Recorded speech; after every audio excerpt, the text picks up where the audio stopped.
Outlet Liquor is your place to buy a case. Stock up and save when you shop the lowest prices available every day at Outlet Liquor. You never have to wait for a sale. The more you buy, the more you save. Only at Outlet Liquor. What's your outlet?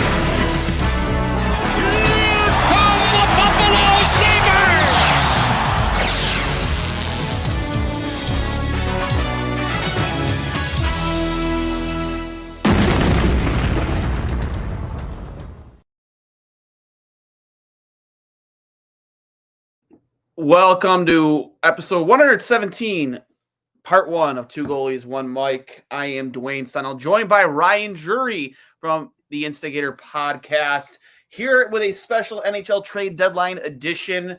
We are just about an hour out from the 3 p.m. deadline for all teams considered who have pretty much already made their moves the days leading in a deadline we haven't really ever seen before with all of the action around the league, Jersey. I mean, it's been a minute since we've had you on. Happy to have you back, bud.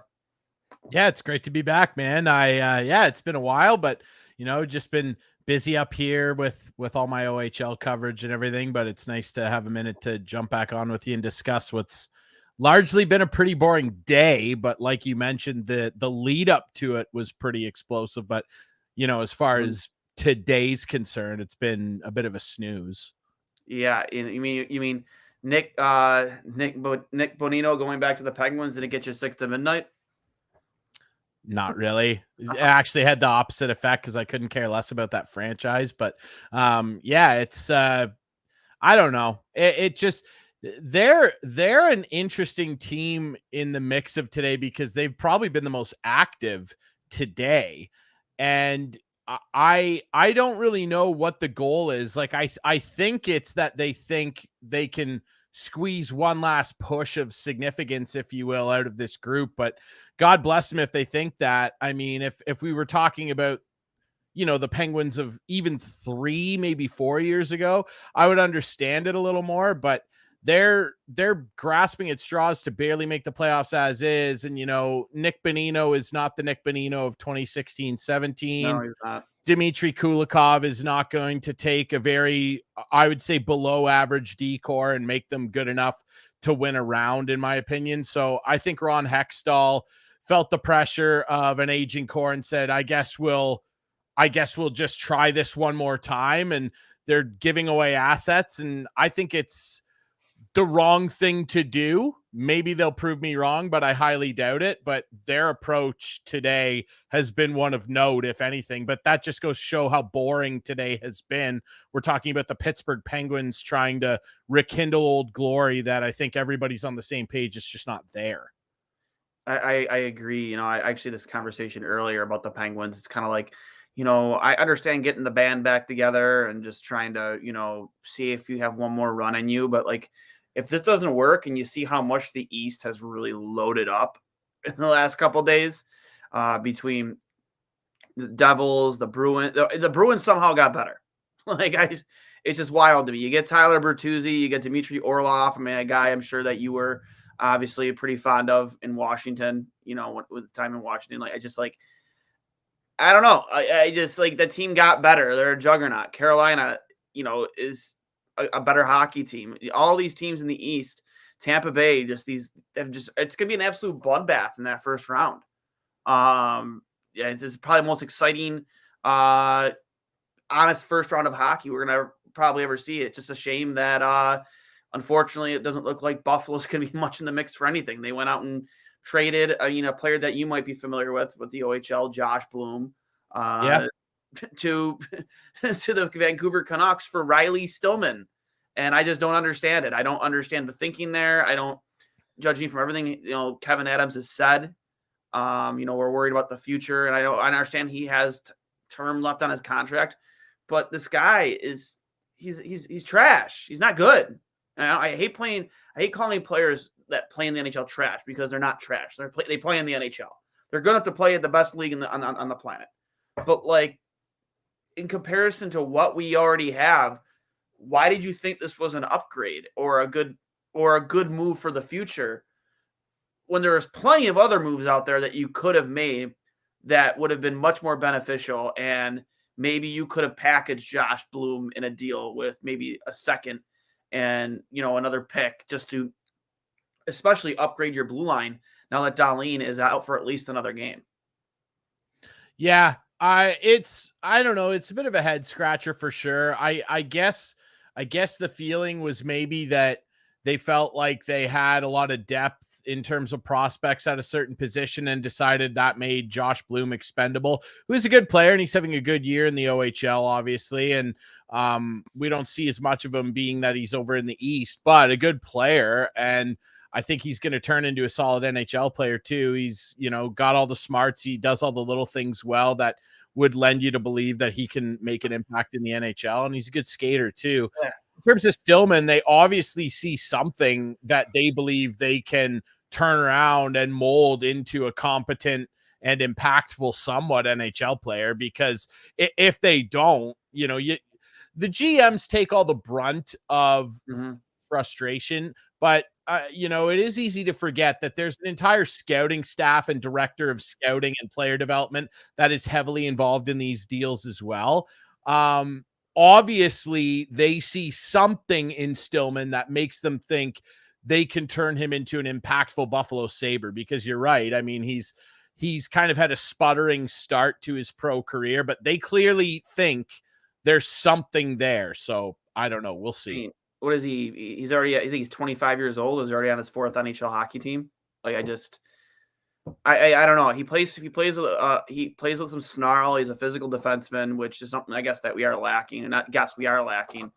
I just, in terms of defensive awareness, last night included, and just everything I watched in regards to him after the trade was announced, it's like I just see a lot of defensive awareness that we saw with Rasmus Ristolainen, and that just doesn't look good to me. It just doesn't look good. And when you're the 3rd highest scoring team in the NHL and you're still on the outside looking in, I mean, defensively and goal and net, you have to find ways to improve. And I just don't think Riley Stillman's the guy.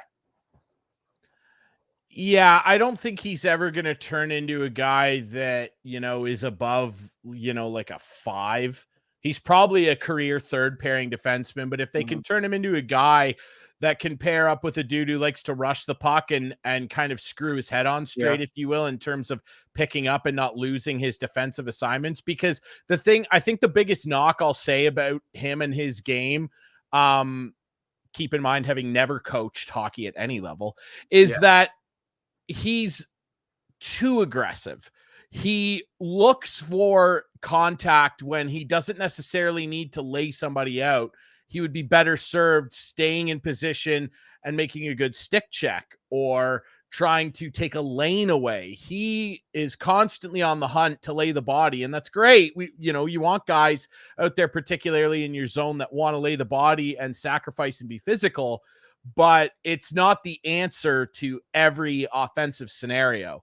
And if they can sort that out with him and pair him with a guy who meshes well with his style, then maybe you have something. But overall, I agree. I don't think he's ever going to be a guy where you look back and say, boy, they never would have got this far if not for Riley Stillman. And that's no disrespect to him, again, like you said, Duane. But I just think that Buffalo, they still have work to do in terms of quite clearly the way they play defense, and the forwards are involved in that too.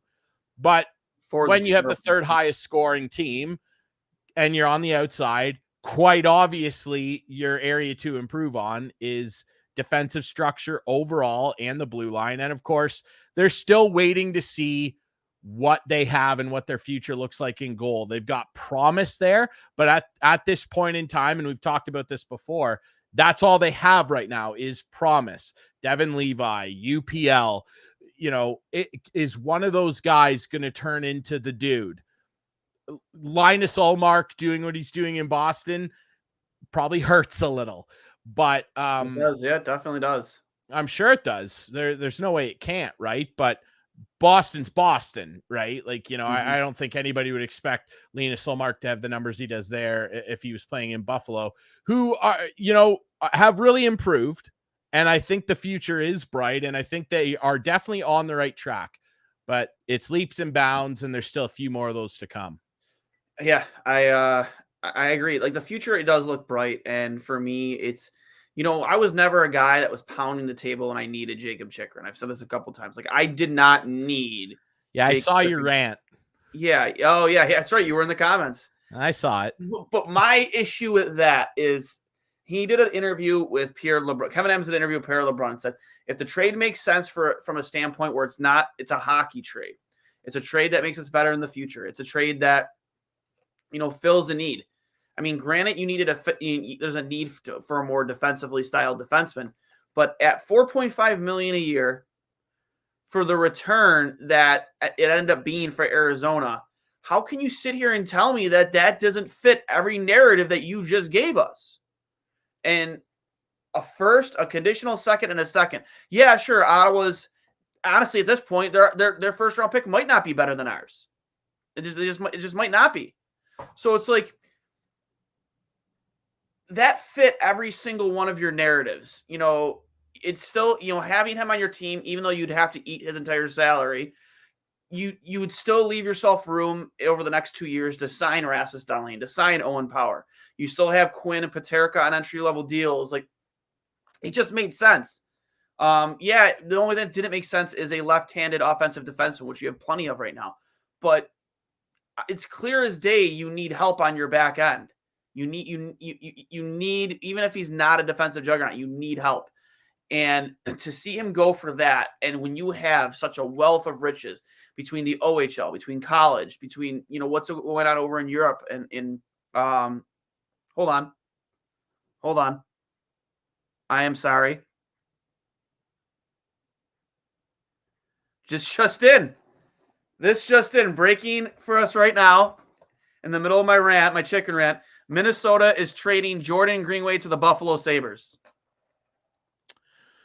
Yes. Okay. So that's an interesting pickup in a guy who's had a really disappointing season, but is still young and still has a very manageable cap hit. I believe he makes $3 million for the next 2 years. Minnesota has, which is odd because Minnesota's like in a playoff spot. They're turning into like, the Bank of America here for other teams in terms of salary. I don't imagine they retained any salary here, but that's a dude for Buffalo that I think can have an impact. And he's a guy that has more offensive upside than the very low point total he has this year. Big body, gets in there. He's going to establish a forecheck for you. He can fight. He can do all those physical things.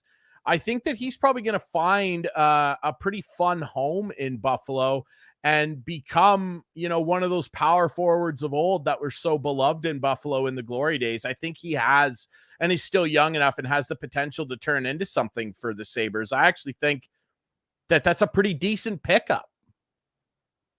100%. I believe Granato has experience with him too. Yeah. They'd be familiar with each other. Yeah, they're really familiar with each other. So this move definitely does make sense. He's a big guy, plays a little play. Granted, like you said, having a down year, but he's showing he has shown he can put the puck in the net. He would fit really well on your third line, can fill in on your second line, and he plays a tough game. He plays with some snarl, and I think that's exactly what Buffalo needs right now. Yeah, he is a dude that is a specimen out there and is a guy unlike some guys in the league where he's got that size and looks to use it at every opportunity. He likes to lay the body and intimidate defensemen. He could probably cause some turnovers, be a puck retriever. Geez, I'd be scared to see him on a line potentially. Who knows how the chemistry all works out? Like, imagine him and Cousins on a line. Like, that's a lot of meat coming down the ice at you. And I'm willing to bet you that's exactly where they slot him. Well, yeah, they're not going to acquire a guy like that Donnie Meatballs has familiarity with and knows his skill set. they're not going to acquire a guy like that based on where Buffalo is right now and just put him on the fourth line. I imagine they're going to acquire him and want to try to maximize that potential people still believe he has. And I believe it too. I like his game. He's a good player. They're going to try and put him in an immediate spot to make an impact as often as possible with that size. And geez, yeah, if he ended up on a line with Cousins, man, that's a lot of horsepower coming at you. We're gonna bring up some of his player profile pages here right on the screen. I'll share it with the screen. But that is a name that we even heard last offseason as a guy that Buffalo might be interested in. It's not the first time we've heard his name in trade circles. Let me just bring things up here just so we can get a better idea of the player. I mean, even analytically. Bring up his elite prospects page. Jordan Greenway. I'm just interested to see when he was with Granato. He played in the World Junior Championships in the U20 team in 2017. U18, yeah, 100%. He has a ton of experience because Granato was there with the USNTDP program during those years, 2014. So Granato is very familiar with the guy, and this is a guy who I believe, again, it fits that mold. I'm pretty sure he's a player that's still under contract. They just recently signed him, didn't they? Believe he's got 2 more years left at $3 million, which is like, even if this doesn't work out for some reason, it's not like you're saddled with a giant term or a giant dollar figure, right? Yeah, like, exactly. Does he kind of turn into, what Nick Ritchie has kind of turned into with Arizona, where he went to Toronto, it really didn't work out. They got rid of him, and then he kind of found his game again, playing for the Yotes. Like, is this a similar thing? Both guys that are big dudes that like to truck people around out there and have some offensive touch around the net. Like, I think that this is, we'll wait to see what the return is. I imagine it's probably picks. I think that this is a pretty low risk reward, low risk, high reward move for the Sabres. I love this move. I'm not gonna say I take away everything I said about friggin' Kevin Adams over the last 24 hours, but I mean, I agree with you. This is a very low risk, high reward. You see it this year, 7 points in 45 games. Again, not a great year. I mean, nothing's really going the right way in Minnesota to begin with. But last year, 10 goals, 17 assists. Again, a third line guy who plays a big game, plays with some snarl, some sandpaper. And that's something that Buffalo is really, really lacking. And I think about, like you said, him playing on a line with Dylan Cousins. That is just something to get really excited about. Very excited about. Even the year before that, 56 games, 32 points. I think this is a guy who could thrive under Don Granato, not just because he has experience with him, but a guy that, Don Granato, who's proven over the last 2 seasons that, he knows how to develop players and he knows how to get the most out of players. The best case in point is Tage Thompson. Even Casey Middlestat this season has, had a career year under Granato. Granted, he'll never live up to that 8th overall pick he was taken with, but again here, per Frank Saravelli, part of the package for Jordan Greenway to Minnesota is a 2nd round pick, which I expected. They have 3 2nd round picks in this year's draft, so I definitely expected that to be the case. Yeah, I don't hate that at all. I just think, again, even a 2nd rounder with the dearth of picks that they have, it's just such a low risk move. And again, Donnie Meatballs has really proven that he is, a player's coach. The guys there really like playing for him. And as much as, I'm sure you guys are frustrated there in terms of the fact that, Buffalo, it looks like they won't make the playoffs. Who knows? Maybe they catch a run like what Ottawa's doing right now and they sneak in. I do think, though, that it's still motioning in the right direction. They're heading in the right direction. And adding a guy like this who can really bring some rare size with good skating ability and isn't afraid to go to the net and clean up some garbage, and having the opportunity to come and play in a system that's very up-tempo and with guys maybe like a Dylan Cousins, maybe like a Casey Middlestat, who have some offensive flair that can get him involved a little bit in terms of cleaning up some rebounds and going to the net for tap-ins. I just think that this is, a really nice little maneuver here by Kevin Adams, who, say what you will about the Chychrun situation. There's probably a lot of layers to that. I imagine Jake probably wanted to go to Ottawa.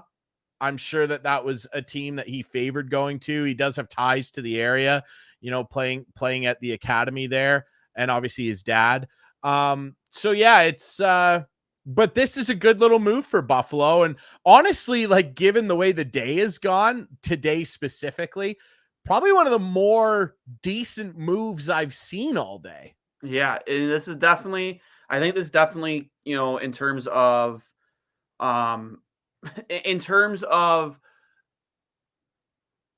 highlighted moves for the day, this definitely tops the list. Definitely over Nick Bonino, if you ask me. His numbers this year don't look great. They don't. Jay Fresh Hockey on Twitter, and I'll share this to the page too. His wins against replacement is 2%. It's not great, but he's a physical defense first winger who takes a lot of penalties and struggles to put the puck in the net. Has been a part of some effective lines in the past. Again, but I like the move. He'll be given more opportunity in Buffalo without a doubt to, prove that he is more than a fourth line player, more than a third line player.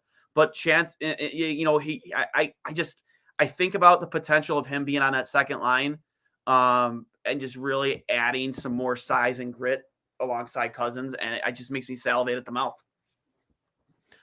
Yeah, and I just think that that is the ideal scenario, and people can get caught up in the analytics and the numbers, and it's valid. Yeah, like, he's had a terrible year, and he'd probably be the first one to admit that. But there's still that potential there for this guy to really round out his game and become part of a system that will fit the way he likes to play. Very aggressive, he's going to get an opportunity to go out there a lot more and throw his body around and cause some turnovers, and have really skilled teammates that he likely gets to play with, jump on top of those turnovers and create offense. That WAR number is going to jump up, I think, especially if the ideal scenario works out where he catches some chemistry with a guy like Cousins, and those two big dudes go out there and just run rampant on people. Like, that's a pretty nice thing to dream about, because that top line with Thompson out there doing all of the great things that he's doing, and then you can throw Cousins and this big horse out there and terrify some defensemen back-to-back shifts.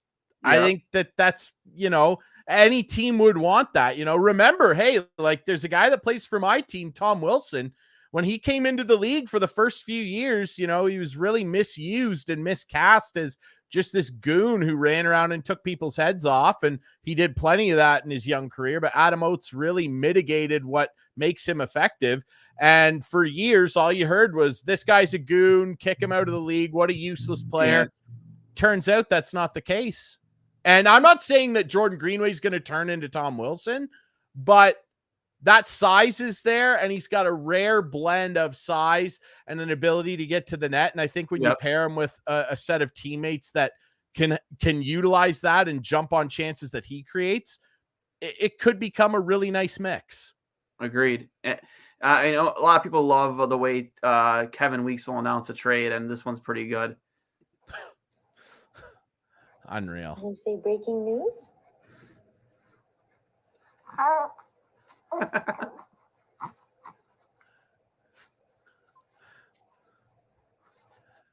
I guess we don't get him actually breaking the news himself, but pretty adorable way to break the news. And also, I'm just gonna check in here. I want to bring up some, the Jay Fresh page that we did just see from Shayna, who does a lot of great content, especially around deadline day. Jordan Reed hasn't brought that much to the table offensively, but he's a good defensive player. Obviously, you look here at his stats. Salary $3 million, like you said, not a huge risk for Buffalo, especially with the cap space that they have. But you look at the numbers here. He averages this season around almost 12 and a half minutes of ice time a night. Obviously, goals and points there's a lot left there to be desired. But still, a player that I think will definitely benefit from a change of scenery. And as we've spoken a couple times already, a guy that Don Granato is very, very familiar with. And obviously it speaks to what we were talking about before, where Buffalo wants to improve defensively, and he does have good defensive metrics. And the thing about him too, right, is that the stage winner. Sorry. you don't need him to generate a ton of points. You just need him to find chemistry with somebody where the way he plays the game can effectively help the people on his line. That's what you're looking for. So if he can find chemistry with somebody and not necessarily get a bunch of points, but contribute to the line being successful and having a positive goal difference, then this is a success, in my opinion. There's never mind. That's not what I'm looking for here. Sorry for all the unprofessionalism here, folks. Just trying to find some good video footage here of Jordan Greenway that we can look at. Let's see here. Tried to sidestep Erickson. Greenway back up tap for Minnesota. He scores! A strong move by Greenway. He beats Domingue upstairs, and the Wild have a 2-1 lead. Had 10 in the first period. You were talking about this, like right in the lead, and for after this was announced, he's a guy that's going to cause turnovers, just like he did right there. He plays with a big body, knows how to use his reach, and he does have some finishing ability. Yeah, I mean, look at that. He's got a nice shot, and I would say 80 to 90% of the game that you hear about from most guys that play, 80 to 90% of it is mental, right? Yep. If he can come to a new situation, wipe the slate clean, say, I haven't had a good year, but now I'm going to come into a young, exciting group that knows how to play offense, knows how to score. I want to be involved, and get a little bit of confidence back. That can really do wonders for a player, right? Yep. I mean, I think that, again, I just think that this is, I don't necessarily want to call it a stroke of genius by Kevin Adams, but I think that it's a pretty good move. Like I can't really find an angle here where this is bad for Buffalo. Like I just think that Minnesota's going to be happy to have a second round pick and wish a guy well and see him try and go somewhere else.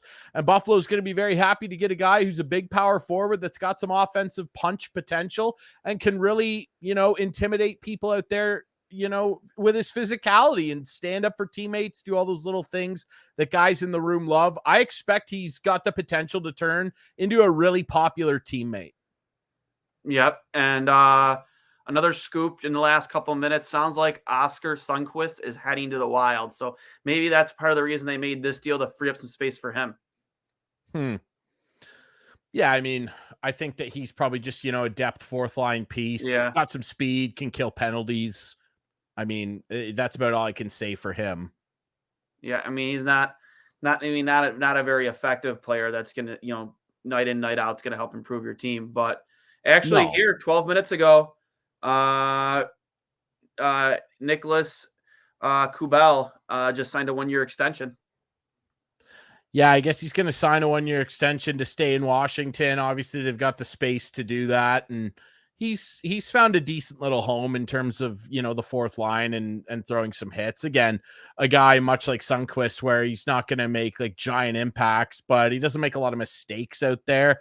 Take some bad penalties, but overall, I'm okay with him staying in Washington. I wouldn't be shocked if he got moved next year or something on a low risk acquisition by another team that's in better position than the Capitals are. Yeah, I mean, speaking of the Capitals, we'll step away from the Greenway acquisition here for that. Like, how do you feel about your team right now? Because obviously some promises were obviously made to Ovechkin that they would, while he chases this historic record of Gretzky, that they, and I agree, I want it to be a competitive chase, like where the games that he's playing matter.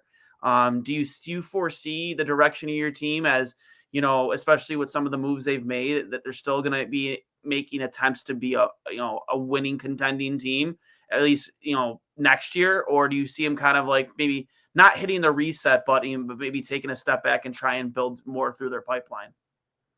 Yeah, I'm happy with where they're at, because unlike the Pittsburgh Penguins, the Capitals are run by a smart management group and one of the best scouting staffs in all of hockey. Ross Mahoney is one of the best scouting directors maybe of all time.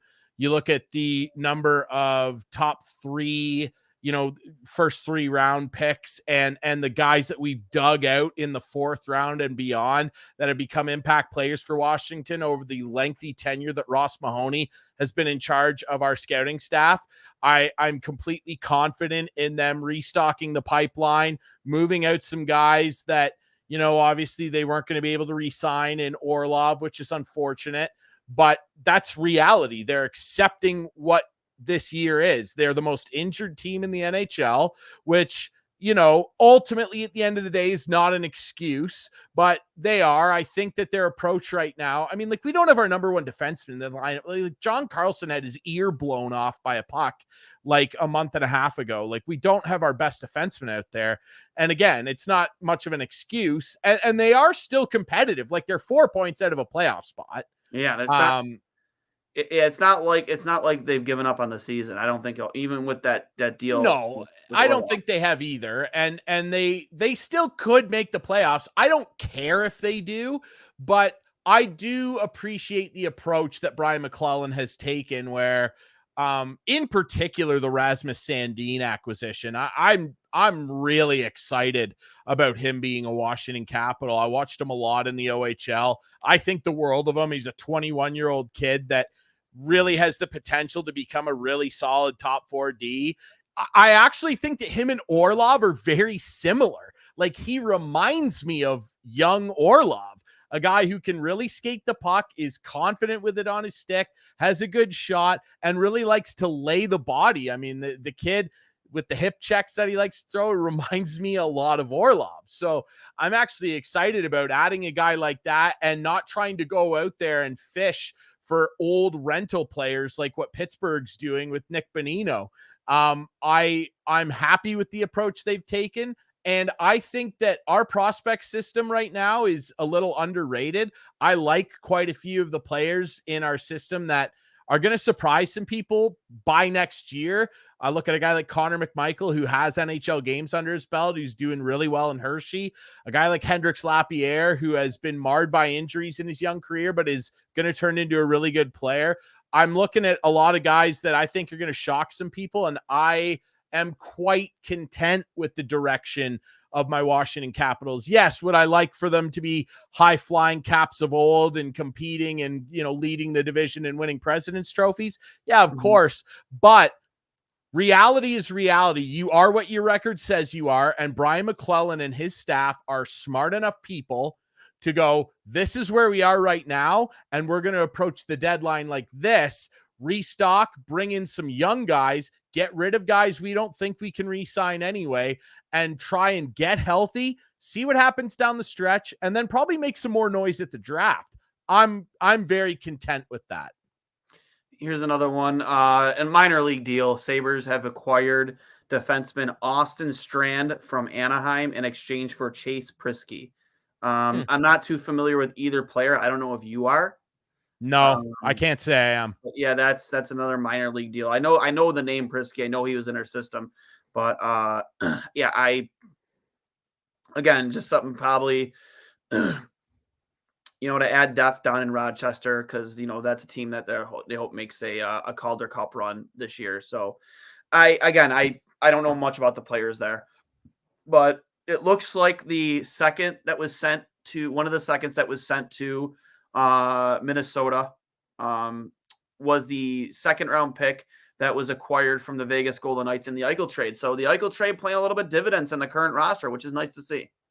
Yeah, again, they've already done well for themselves out of that deal. So why not add another piece that can be, I think, what it will end up being a helpful addition. I think that Greenway can become an impactful player. I wouldn't get attached to what his points sheet looks like, but I think that he has intangibles that the team is lacking a little bit, that he can absolutely immediately inject into that lineup, get a bit of confidence. And once that confidence comes, working with Donnie Meatballs, once that confidence comes, I think he could turn into a guy that punches in some offense for you. looking at some of those highlights we were watching, is it absolutely out of the question where this guy catches some confidence playing with a Cousins or a Middlestat and turns into a 15 goal scorer? Like, those are valuable guys to have on your third line, contributing on your second line, being on a second power play unit, crashing the net. I don't think that that's out of the realm of possibility at all. I don't think so either. I'm just looking. I'm looking up, trying to find. There's more trades coming in as we're talking. Yeah, we're getting flooded with a lot of those minor league deals to kind of move contracts around. JVR apparently James Van Riemsdyk, he's going to the Red Wings, so they'll replace Bertuzzi.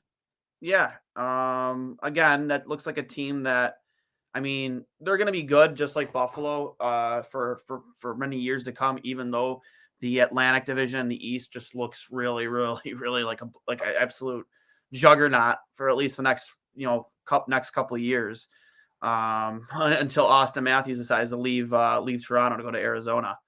I just don't think that's happening. You don't think so? Arizona has no money. Like, they're living in this pipe dream fictional world where the pizza guy down there is like, yeah, we're going to build this arena, which they still have no approval for. Because I think as the city of Tempe starts digging into all the details of what it's going to cost to bring this kind of thing to life, and then they think about this, right? Okay, so this is a long-winded thought. Think about this. Why you're a city of Tempe city councilor, and I come to you and I say, I'm the pizza man that owns the Arizona Coyotes. That's not like some weird joke. The guy that owns them is this pizza guy. He owns a pizza chain. And I go, I own the Arizona Coyotes.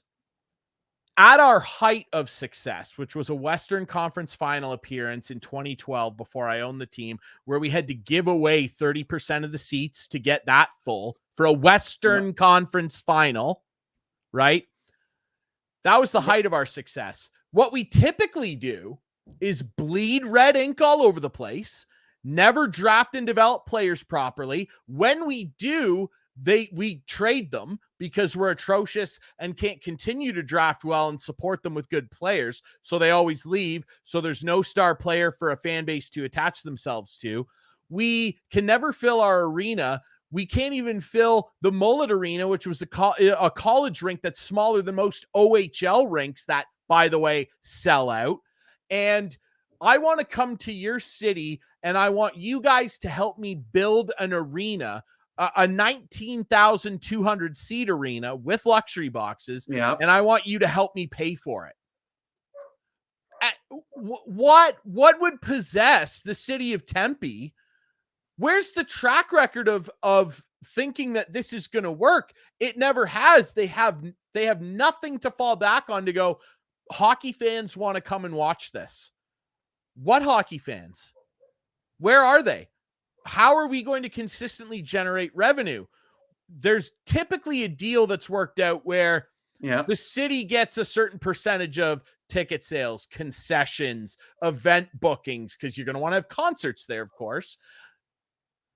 Where is that revenue going to come from? This is a team that just a couple seasons ago in the bubble was defaulting on player and staff payments. Defaulting, meaning the checks bounced. Professional sports team. And now you want me to come, you want us to have you in our city build a brand new dream shed for you that you'll never fill. You'll never fill it. You'll never fill it, right? It's just all smoke and mirrors bullshit. I'm just so sick of this. I'm sick of I did it on my show last night. I'm so sick of having to talk about this embarrassment of a franchise. Do you realize that right now they have a cap hit of, I think, about $62.6 million? Yeah. 56.7% of that is dead contracts of guys that have retired or are on long-term IR or retained salary for players that aren't even on their team. Yeah. And when you consider that cap hit of what's left of that, 38, 39 million, I can't do math. Yeah.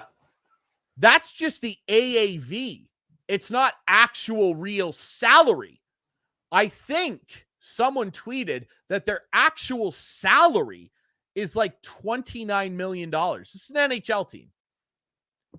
Why would Austin Matthews, to come back around to the start of the conversation, why would he want to go there? It's understandable when a guy like Stamkos considers going home and he didn't.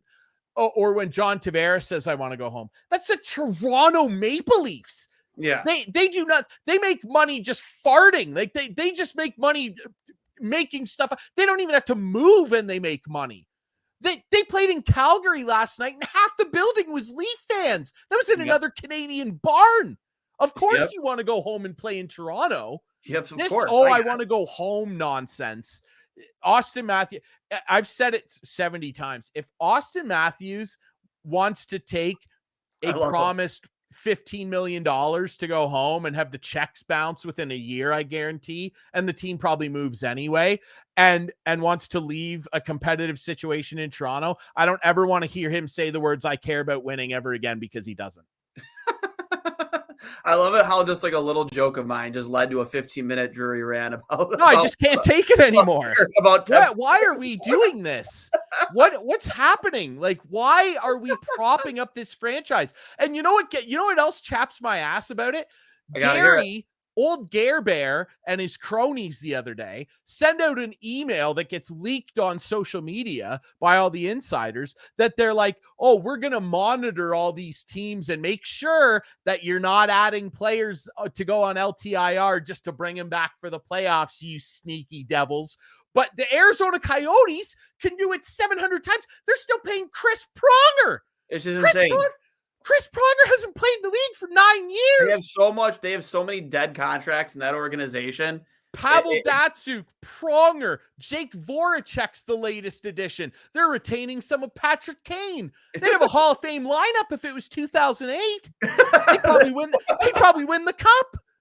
Oh my God. They have Shea Weber. Like, but Gary, teams that want to compete and actually make money and have fans that do well, don't you dare acquire a player that you can sneak under LTIR and bring in for playoffs to try and, God forbid, win. But the Arizona Coyotes, you guys can just load up on every old fart that's never played in the NHL for 15 years and stash money. That's totally fine. Yep. It's unbelievable. Oh yeah. What a loser mentality. From Darren Drager just now, JVR likely heading to Detroit. Deal isn't done as the Red Wings are in the process of moving another player. So expect another player to be moved out of Detroit to make room for JVR. That's interesting. We're 16 minutes away from the deadline. Obviously, I would expect this is probably it for Buffalo. I mean, I wasn't even expecting this. But again, it's a nice surprise. It's a very nice surprise. I tweeted out earlier, this is turning out to be worse than the Bob Corkum trade deadline. That's the only move we made. I'm just extremely, extremely, extremely happy that we added some defensive ability. I mean, he's not going to win the Selke, but he's a guy who takes care of business in his own end. He plays physically. A very physical game. And again, we've seen that he can score in the past, and just hope that, he finds his scoring touch under Don Granato, like many other players have under him. Yeah. And I think that with his physical play and at his most confident, he's going to be stomping around out there, high stepping into guys, laying people into the wall, getting the fans jacked up. The fans in Buffalo love their physical players, and rightly so. They love their lunch pail guys. And I just think that he's going to end up being he could end up being a real fan favorite there. I think within, a couple months, some Greenway jerseys are flying off the shelves down there. I think he has the potential to become a really, really well-liked guy. The black and red goat head jersey, baby. Get it out there. Get the Greenway out there, even though they're out of goat head jerseys right now. Such a nice jersey. It brings back memories of old. I love that jersey. I think it's the best. It's the best jersey in the league. It always has been for me.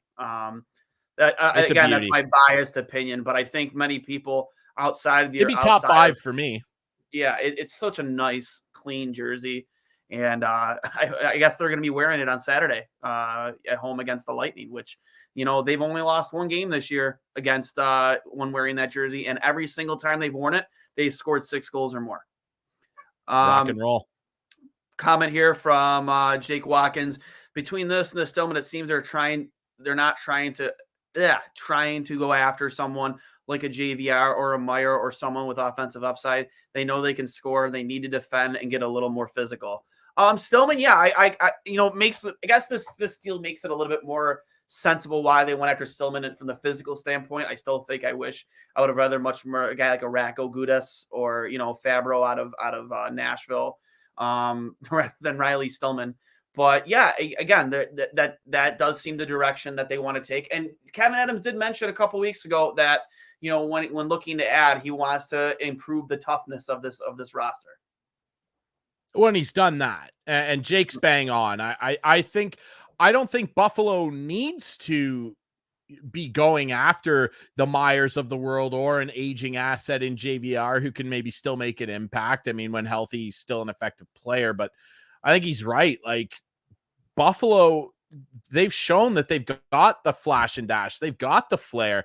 They've got Tage Thompson, who's flying around out there looking like Mario revived with the big albatross arms. They got Cousins, who has turned into a workhorse, and what a great number 2 center to have. Those guys as your 1-2 punch for the next 10 plus years. My God, what a luxury. They've got the Quinns coming up. They've got the Paterkas. They got all kinds of offensive skill already.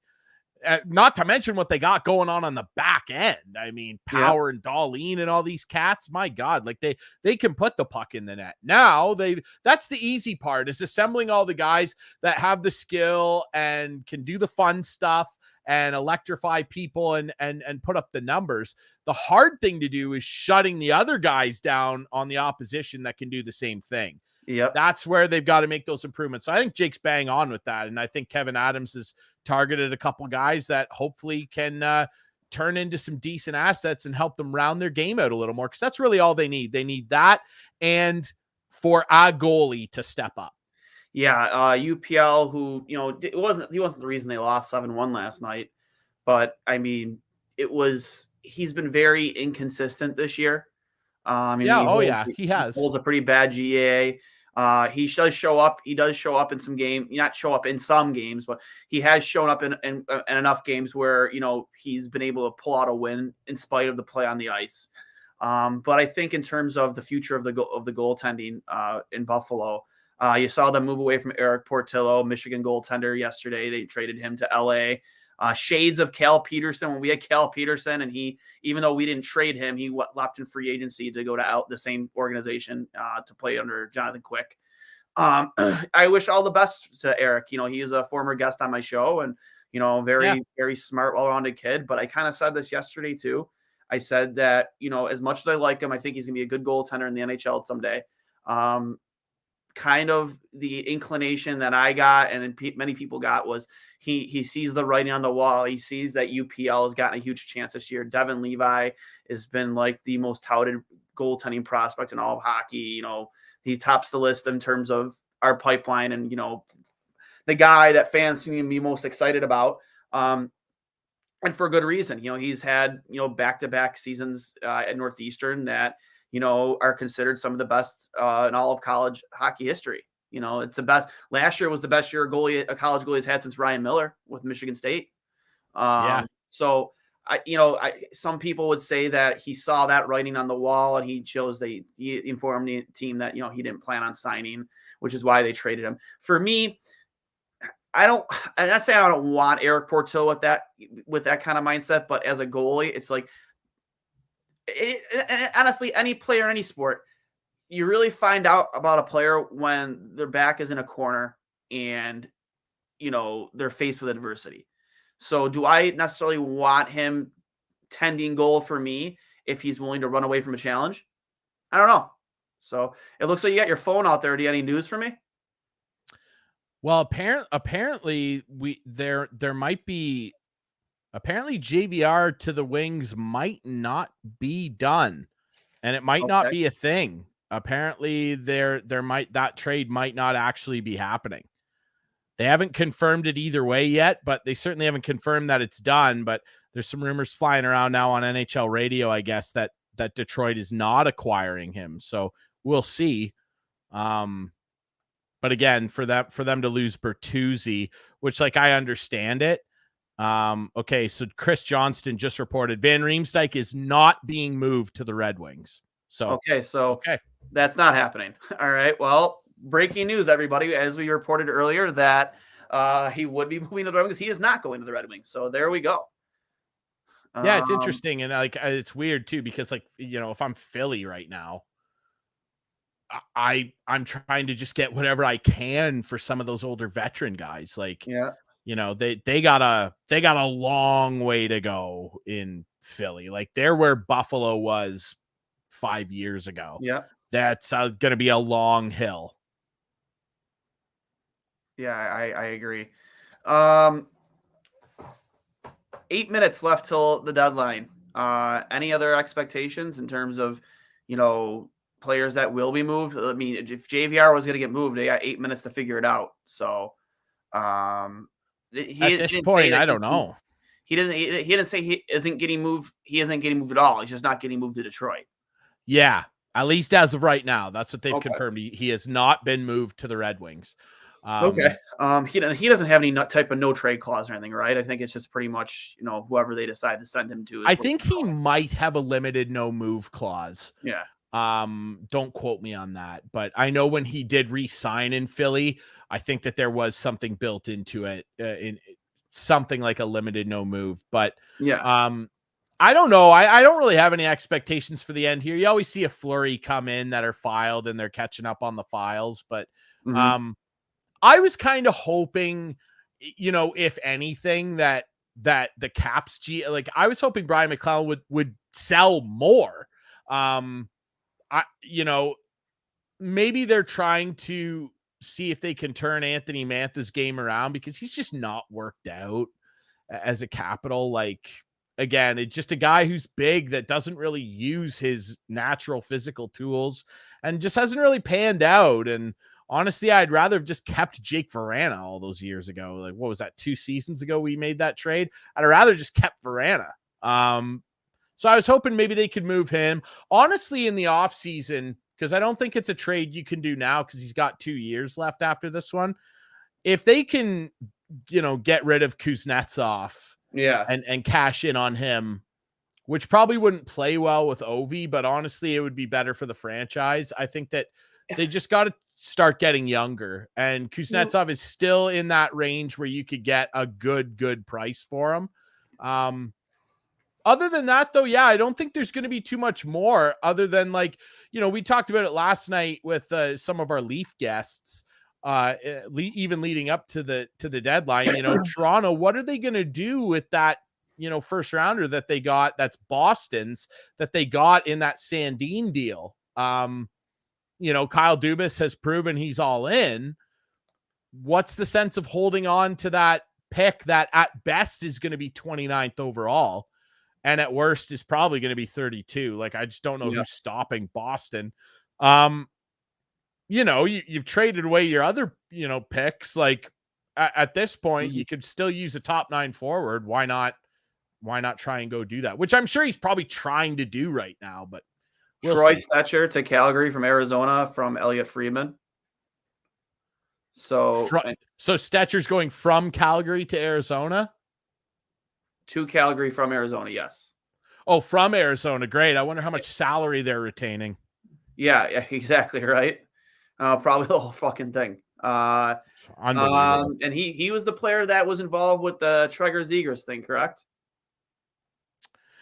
Yeah. He was the one that was real upset at him on the ice for something he said, which it turned out was not about his what dad. was initially thought about. People thought it was his dad. And typical social media, people pick up on a story from some guy who said this. Yeah, I was at the game and I heard him say, like, it was just farcical, man. The social media, you can't believe everything you read on there, you know? Yeah, I agree. I mean, if in you know, in a nutshell, I would say, in terms of what I think Sabres fans expected out of this deadline, was much up here, make a playoff push, especially with Alex Tuck being week to week. Maybe, hopefully, he'll be back sooner rather than later. Dahlin expected to be out tomorrow, which is a huge blow, especially with how much he contributes all over the ice, on the power play, even on the penalty kill. The guy just does it all. He's a Swiss Army knife or Swedish Army knife or whatever types of knives they use over there. And on top of that, a Norris Trophy candidate. But bringing in Jordan Greenway, hopefully, at least in the defensive zone, that helps his team a lot, because last night that team gave up. They gave up after going down 4-1. Granted, the game was pretty much over. It's the Boston Bruins. You're not going to score 3 goals on them in 5 minutes. It's just not happening. But if you look at the goals to follow, even on their second goal, Dylan Cousins, who we talked about extensively earlier, Dylan Cousins absolutely, with the most despicable effort I think I've seen from him all season, loses a battle on the boards. I forget his name, Luca, or I forget his name with Boston. He has the puck out front. All Dylan has to do is take one hard stride and put his stick on him. And that puck isn't in your net. And he literally looked like somebody pulled the controller out of the PS5, and he was just coasting and staring at it. Like, was that the Laukkanen goal? Laukkanen, yes. Yeah. Yep. Not a great effort from him, honestly. And that's just an example of a young player still ironing out that consistent 60-minute compete level. But I'm not worried about Dylan Cousins. No, I would never worry about. I would never worry about Dylan Cousins in terms of effort. He's always going to give his all. But what irritated me even after that is the 6th and 7th goal. Literally, all of your forwards are just not even just allowing them to skate the puck into the zone, like, really honestly, without any impediment, but they watch the entire time, even on rebound, even on second opportunities. Nobody's engaging. They gave up. They absolutely gave up. It wasn't a long shift. They gave up in that game, and they left UPL to dry. And, I felt bad for UPL. He got very, visually frustrated after the 1 goal, and he broke his stick over the crossbar. And, I don't fucking blame him. Your team gave up on you in front of you. That's frustrating because he absolutely, especially in the beginning of the game, he was playing more than good enough to win. And the team in front of him just took an absolute piss down their leg. And, I look at those goals, and maybe 1 or 2 of them were very high level skill goals. But in terms of the other 5, those just guys making stupid mental errors in your own end and not playing smart defensive hockey. Yeah. And I think it's a great, video room moment. I think it's a teachable moment which I'm sure Sabres fans are sick of hearing about. But again, this young group is on the right track, and it's a good opportunity for Donnie Meatballs to call everybody in and say, listen, this stuff's going to happen, but here's where I'd like to see maybe do something different on this play. It's a teachable moment. And honestly, at the end of the day, because of the injuries that they're facing right now with Tuck, who's, turned into a really beloved star there, and Dahlin, I think maybe within a year's time, because I think that there'll be a team that's pretty active at the draft. I think in a year's time, we might look back on what Kevin Adams didn't do and go, boy, I'm glad at that time we were frustrated, but I'm glad he didn't go balls to the wall and sell off a bunch of pieces just to try and grit our way into the playoffs when we had, key contributors out of the lineup and we still weren't quite ready. But then come back to training camp, another year smarter, another year hungrier to just try and go to the next level. They know they can score. They can score with the best in their third. Yeah.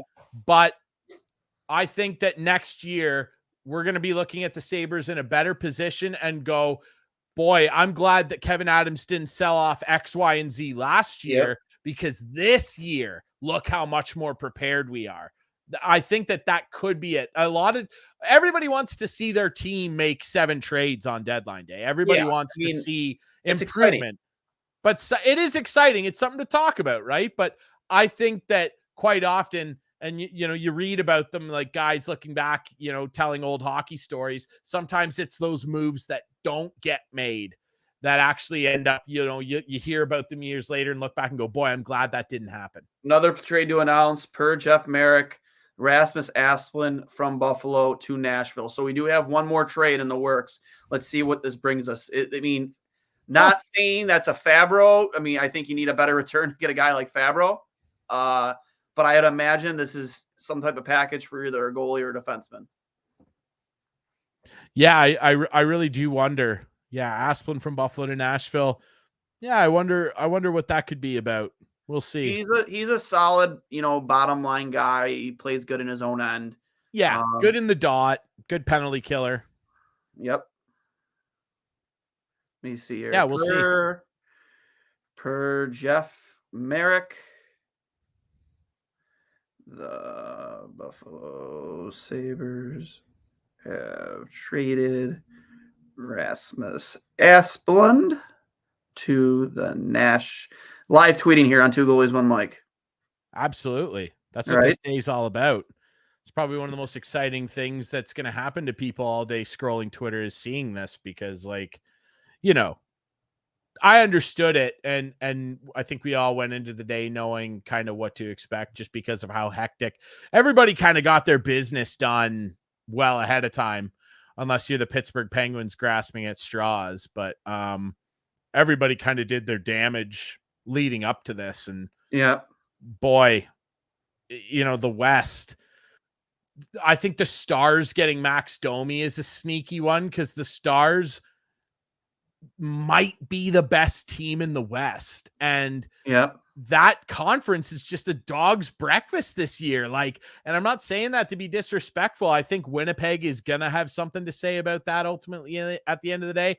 The Edmonton Oilers, after a conference final appearance last year, said, we're going to make some changes too. And we're going to bring in a guy like Ekholm who's hungry for a cup.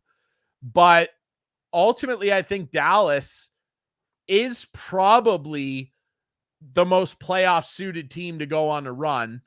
I'm not trying to take away from the Jets or the Oilers, who are probably the other two teams that you kind of look at there and go, yeah, maybe.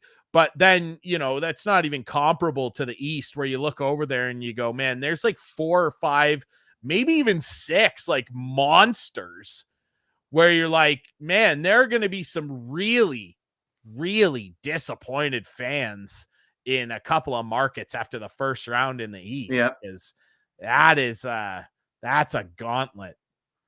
Yeah. And per Elliot Friedman and Jeff Merrick, they are extending Fabro in Nashville. So the trade will not be for Fabro unless they're extending him now via a trade and there's some other package coming back with Rasmus Asplund. I know, including myself, had my hopes up there that this would be a deal for a defenseman, but it doesn't look like it will be Fabro. Again, another move that will probably happen, but it's probably a draft move. Yep. So just sitting here waiting for this return. Fabro's deal is 1 year at $2.5 million. Jeez, Seems pretty reasonable. Seems like a very movable deal. That's interesting. Willing to bet this deal for, but this is probably a pick coming back. I'd imagine. I can't imagine that they're doing anything, of really. This is a deal of substance with Rasmus. A 7th rounder. That's what it is. Jeff Merrick just confirmed Nashville sends a 7th rounder in 2025 for Asplund. Yeah, and it's a numbers game. Yeah, really, it's just about contracts at that point. Yep, just a body out. So the Habs are done for the day per Chris Johnston. So are, let me see who else announced that they are done for the day. Yeah, and they're not moving Joel Edmondson. They're going to hold on to him, which is kind of depressing. I like Joel Edmondson a lot. I think he has term left on his deal too. Obviously, like 2 years, I think. Yeah, so that would have been a nice ad. I was actually kind of high on him like last month, leading to the deadline. I talked a lot about him on Two Goalies, One Mic. But again, maybe there's something last second coming here with Radko Gudas, who's been, I don't think there's any talks about them extending him down in Florida. Doesn't sound that way. Yeah, it doesn't sound like that at all. So, how do you feel about this trade deadline? Trade deadline week. Well, the week was great, and there were a lot of great moves and moves that are exciting and are, obviously very water cooler chat worthy. But the day itself is probably the worst trade deadline day of all time. But the action leading up to it, really, when you wind the clock back and start it with that Bo Horvat trade, everything that followed that has been exciting. There have been some big impact players who've been moved, some big contracts signed as well. Teams really putting their stake in the ground, trying to, cut themselves out from the pack as contenders. I think that, as we hit the deadline here, I think that, it's probably safe to say that, the men have separated themselves from the boys. And, I think a lot of people are just kind of on the, it's Boston's to lose. They've proven that they're head and shoulders better than everybody right now. What's the playoffs look like? Exactly. And do you think adding Jordan Greenway and Riley Stillman, even with Alex Tuck out, is it going to be enough to get Buffalo over the hump and into the playoffs this year?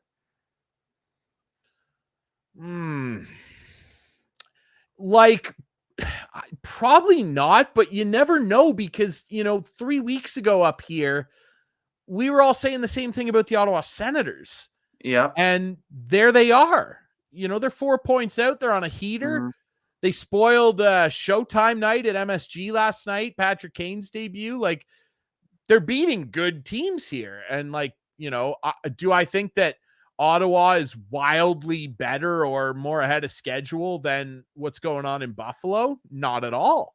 I think they're actually pretty comparable with where they are and where their young star players are at right now.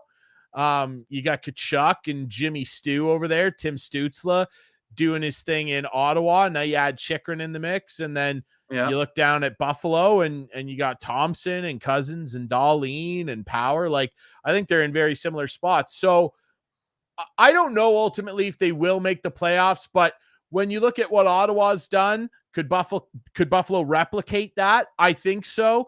And then it's going to come down to the goaltending and how, screwed on they can get in terms of playing defensive as a team.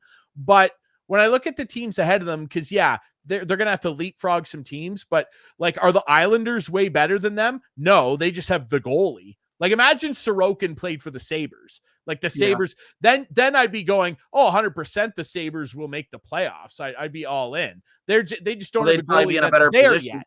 They'd be in a better position right now than they are with Ed Sorokin and that. They're probably 6th, maybe 5th even, if they've got that goaltender, right? Who can literally, there's so few guys in the league, but literally can steal you wins. But when I look at them in comparison to the Islanders, do I think the Islanders are uncatchable and way better than the Sabres? Not at all. And even Pittsburgh, do I think Pittsburgh, even with all the legends that deserve all their flowers on that team, do I think that they currently are way better than Buffalo? No. So I think I'll give you a percentage. I think Buffalo's got a 65% chance of making the playoffs. Better than 50. Better than 50? I'll take that right now, especially. I'll give you 65. Again, with the injuries that we have to, Dahlin and then obviously Alex Tuck, who is a huge blow to this lineup in terms of everything he does. It is. Team. Jordan Greenway, again, that gives you some hope that, Adams is taking, again, that fits the mold of what he's been talking about. A guy meant for the future, helps you now, but doesn't hurt you, doesn't prevent you from your youth playing in this lineup. Allows guys like Jack Quinn and JJ Paterka to still get the amount of ice time they've been getting all season. And adds to that toughness, man. He just does. And I'm excited to see him. Hopefully he's in town in time tomorrow to debut. Yeah, I think he should be. That's a short flight. I would think they would get him there. But honestly, I like that move. It's a sneaky good move. I really have no problem with it. It's a real it's a real win of a move for Kevin Adams. Adding a guy like that still has pretty high potential for a pick that you could more than afford to give up, really. Agreed. And I'm checking in to see who other teams have been announced that they're done. John Klingberg has been traded to Minnesota. The Ducks got it in just under the wire. Wow. Which, like, again, Minnesota is such a confusing team, right? Because, like, they're retaining some salary on guys. They're involved in these three-way trades. They're selling on younger guys like Greenway, who, needs a change of scenery. And then they go out and they bring in Klingberg. And you're just kind of like, what are you, Minnesota? Like, decide, like, and I think Klingberg is a good player who's having a disaster of a season and should fire his agent. But, like, even at John Klingberg at his best, do I think that it gives Minnesota that much better a chance of even winning a round? Not really, unless Marc-Andre Fleury or Gustafsson and Gustafsson playing really well. It looks like they got a goalie of the future there. A guy that came through the Ottawa system. Remember, he was the World Junior goalie in Sweden. I want to say on the 2016 or 17 team that stole some games for them. Ottawa traded him away, and obviously Minnesota has him. He looks like a future stud. But, even if him or Fleury turn into like a world beater and Kaprizov puts the team on his back, I mean, I don't know, maybe because it's the West they win around, but I just don't know what John Klingberg realistically does in terms of helping them get over this big playoff hump. I don't know. I'm just a little bit confused. What Billy Guerin, like, what is your team? Like, you tell me, Bill. I don't know. Yeah, this is definitely. Again, I don't know really what direction Minnesota's going, and you trade Jordan Greenway.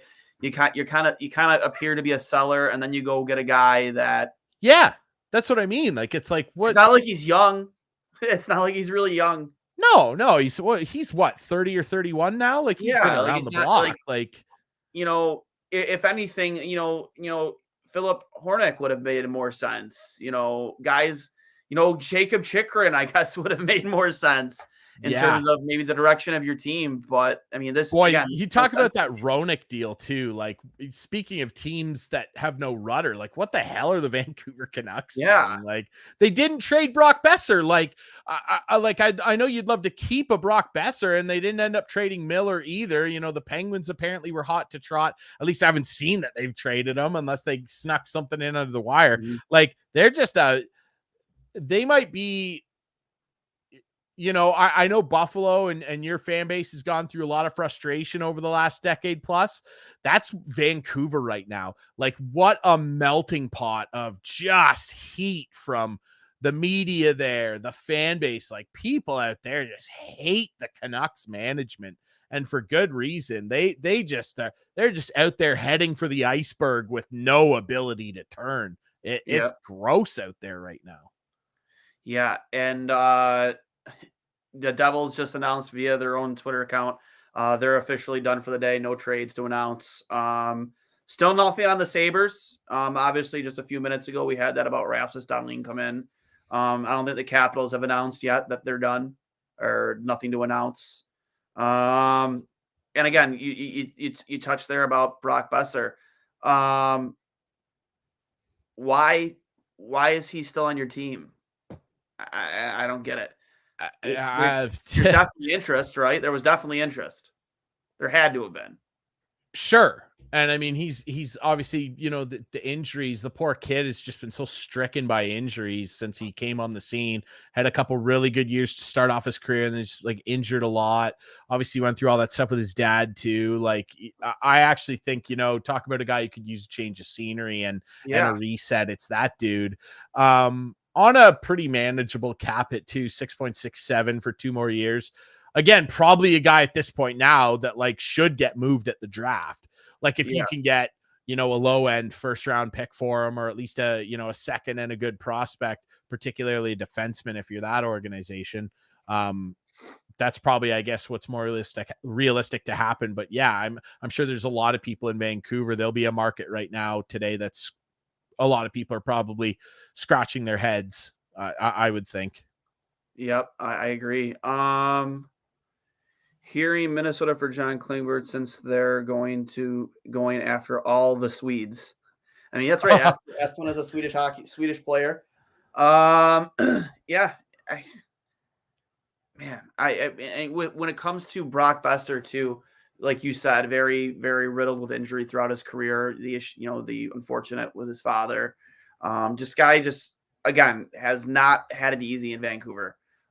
You see guys around you that you've kind of grown up with there, with Bo Horvat leaving, especially your captain. You kind of almost expected him to be gone by today. You expected it, and Yeah. I'd imagine at this point, even Vancouver would probably have to eat a little bit of his salary. I mean, regardless if that's not a bad cap hit for a guy like him, a guy who could put the puck in the net, they're probably going to have $2 million of that salary. Maybe just simply because the team would be worried about his injury, the likelihood of an injury. The Flames, they got Stetcher and Nick Ritchie in that deal. So that's interesting. In that Stetcher deal. Nick Ritchie too. I like Nick Ritchie a lot. Funnily enough, traded for his brother.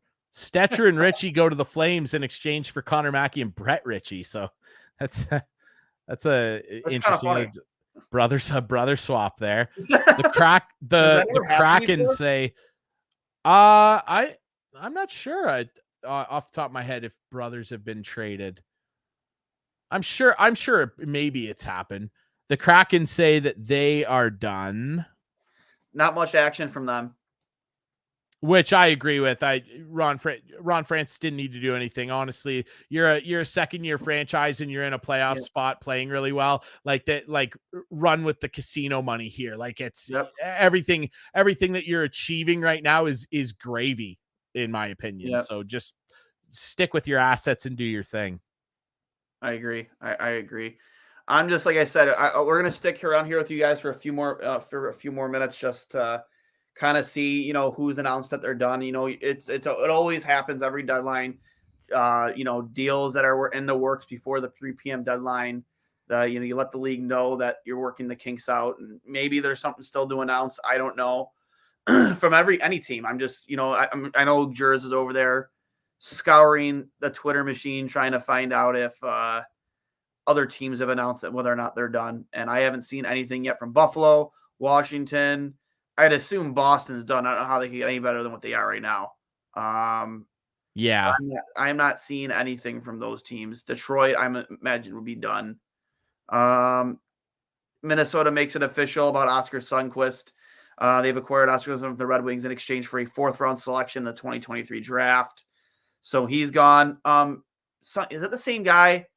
No, I don't think it is. He's massive. He's a big guy. Sundqvist. Like very big, like Tage Thompson big. I don't think that's him, is it? Oscar Sundqvist? I don't know that he's Tage Thompson big. There's a guy. They have a guy in Detroit that's massive. Oh, I think you might be thinking of Michael Rasmussen.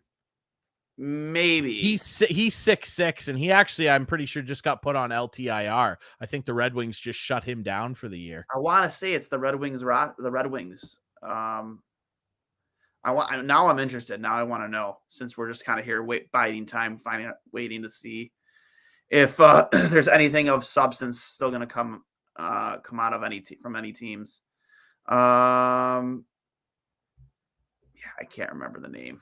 I can't remember. I don't want to say it was Rasmussen though. Maybe it was. I don't know. 6'6". It must have been. Yeah, they have a guy. Yeah, they have a guy. Rasmussen, guy's an absolute tank. Is he a rookie too?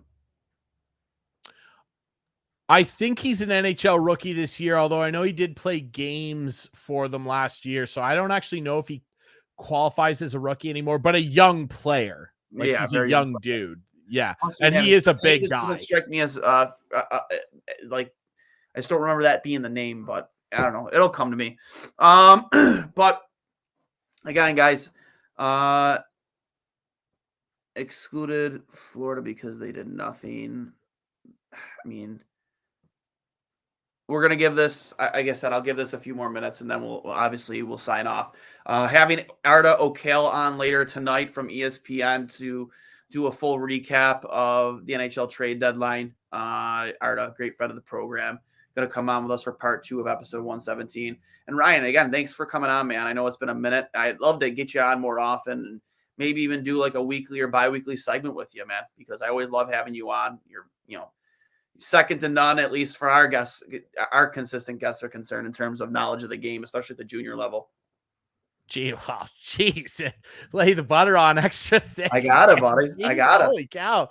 No, hey man, I love chatting hockey. I don't know how, intelligent I am with, the ins and outs of the game. I don't know. I like to think I pay attention. But yeah, it's fun, man. It's fun to come on here and chat hockey with you and the guys. And again, anytime I'm available, you know where to reach me. Yep, and you know what, man? The same goes for me to you. If you ever need me on the Instigator podcast, I'm always willing to come on, man. Just give me a heads up. I'll always stop by and chat some puck with you and the guys. So, 100%. Still nothing, man. Jesus.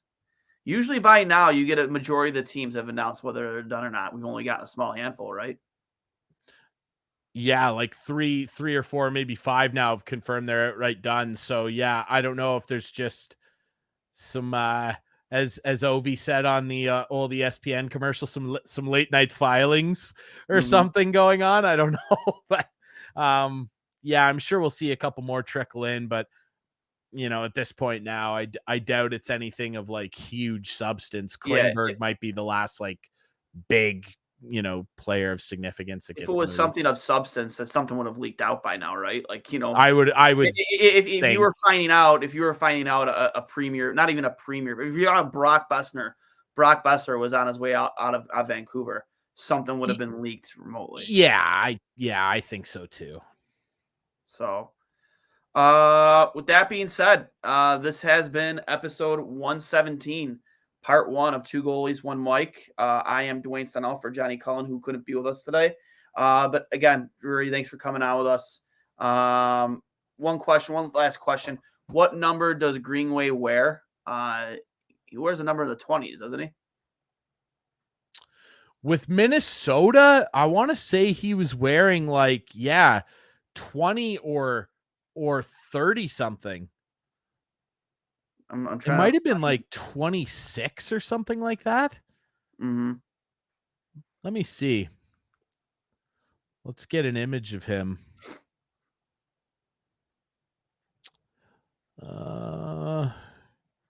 He is wearing number 18 with the Minnesota Wild. Oh, I thought it was in the 20s. So I don't think anybody has 18 with Buffalo, so there's no problem getting that number. I don't believe so, at least. Roll. Actually, no, he can't. It's retired. Danny Gare. That's right.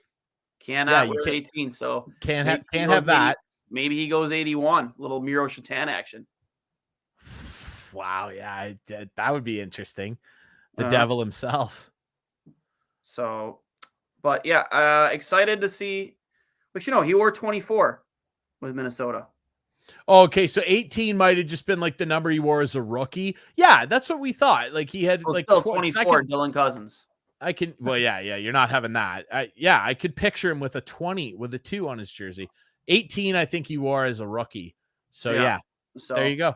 Yeah, I would say maybe he goes 42 or 81 if you want to reverse either of those 2 numbers. I mean, who knows what number he picks. The 2 numbers that he did have though with Minnesota, one's taken and one's retired. So this has been episode 117, part 1 of 2 Goalies, 1 Mike, brought to you by Outlet Liquor, the place to buy a case over on George Urban Boulevard for all your Sabres game night needs.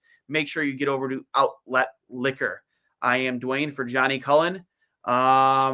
You guys have a fantastic day, and I'll talk to you later tonight. Let's go Sabres.